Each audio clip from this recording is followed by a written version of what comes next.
Tom Fitz is on tape now.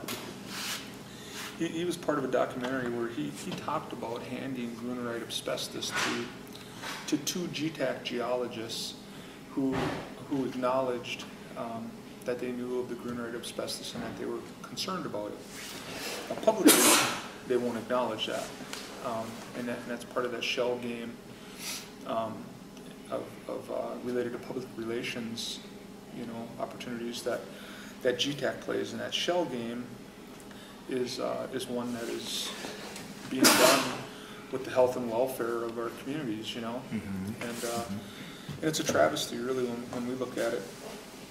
But since then, Tom Fitz is on tape or on video talking about one of those scientists, I guess you say, a geologist, was actually Tim Myers, the engineer from GTAC, and that's really disturbing.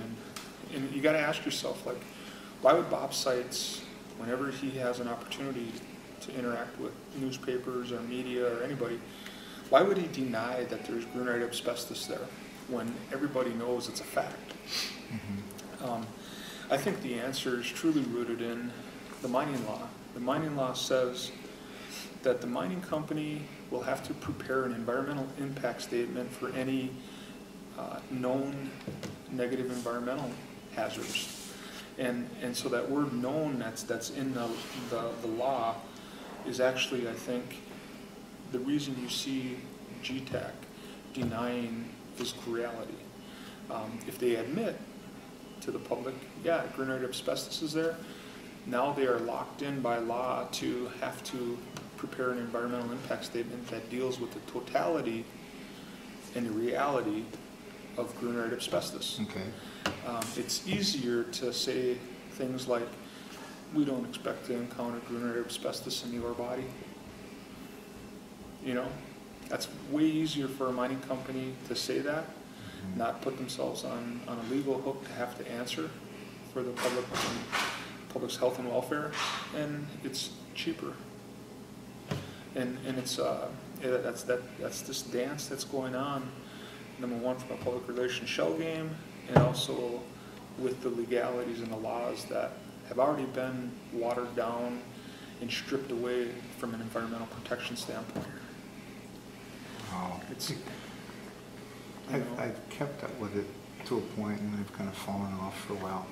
And I thank you for bringing me back up to speed on some of this that's going on. But some of this I just haven't been able to. And I think I got kind of concerned about Ambridge and what they're pulling up through Superior too.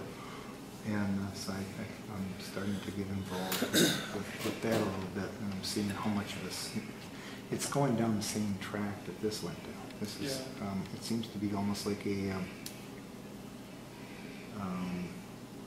written rule now that they figured out how to get through things by not telling anybody, by just kind of snow jobbing the public on what's going on and pushing it through.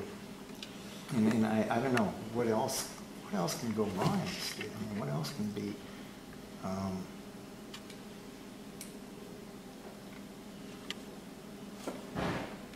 illegally pushed through? I mean, it's yeah, well, it's been a difficult thing to be engaged in the mining issue when you look at the mining law and the fact that they acknowledge there's going to be negative environmental impacts, that there's going to be potential harm, but they write right in there that harm is presumed to be necessary for the economic development that's going to be coming in a way.